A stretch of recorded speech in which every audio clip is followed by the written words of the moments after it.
Solo tú sabes toda la verdad.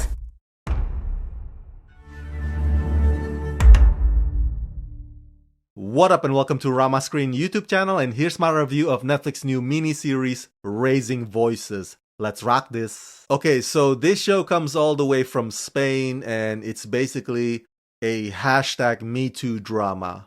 Yeah, that pretty much sums it all up. And you know what? The first few episodes kinda dragged. I'm not gonna lie, it was tough sitting through them because the writers add in a bunch of unnecessary context leading up to the incident. So it might test your patience a bit at the beginning, but I'm here to tell you that right from episode 3 and onward, the story gets better and the characters get more compelling. And from then on, I knew exactly where they were going with it. So yeah, I very much like this show. It covers every angle of what modern women feel about unwanted advances, be it the fear of possible rape, or the traumas from an actual sexual assault, or the importance of clear-sounding consent. I mean, just because you're friends, it doesn't mean automatic green light.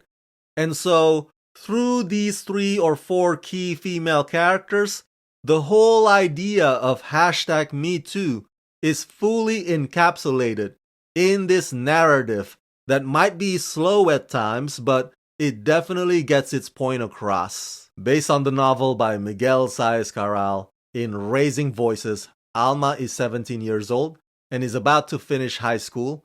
Greta and Nada are her 2 best friends. They have known each other since they were little. They go out partying and face the typical problems of their age, being left out, jealousy, problems with their parents, and even toxic relationships. But when the profile at I Am Coleman Miller publishes a photo with the phrase, "This is me the day before I was raped," normality disappears and everything changes. How and when did this aggression happen? Who is behind this profile? How much truth is there to this allegation, and who is the real victim? Hey, please click the join button below to become Rama Screen members. By doing so, you will help support this channel and you'll also get lots of perks. So click on the link below to join Rama Screen membership today. I only have a few things left to say about this show because I've covered much of the main points earlier and I'm not allowed to spill major spoilers, but I just want to say that if some of the faces on this show look familiar, it's because you have watched some of these actors' other previous shows, either on Netflix or on Prime Video, and these young adult ladies are indeed among some of the freshest, most popular names right now in Spain. It goes without saying that this show does come with a disclaimer, meaning at the end of every episode, there's a PSA telling you to contact somebody if you've ever been sexually assaulted. On top of which, even though the sexual assault scenes are not graphic and they are actually delicately handled and much of it is actually only implied, but still, those particular episodes are not easy nor comfortable to watch.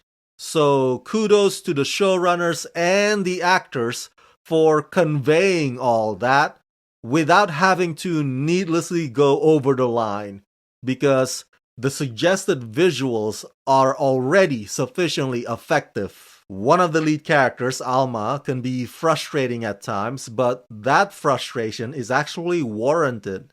She embodies the fear and the helplessness and the discouragement that women feel about the backlash that they might experience if they speak out.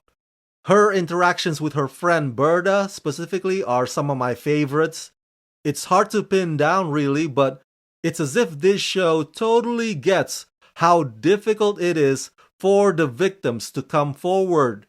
And it wants you, the audiences, to understand that, unfortunately, it is always easier said than done. The same goes for the other friend, Neda. I mean, this show's depiction of a toxic relationship is absolutely spot on.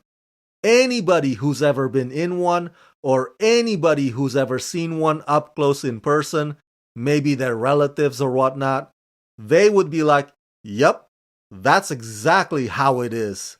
And so, even though there are aspects about this show's storytelling that are a bit wobbly every now and then, the themes and the objective are clear cut, and it's something that can resonate with anybody anywhere, not just Spain. So yeah, overall I give Raising Voices the rating of 4 out of 5. It is a well-written, well-directed, well-performed, emotionally powerful show with topical, relevant, imperative issue that aims for the jugular. Solo tú sabes toda la verdad.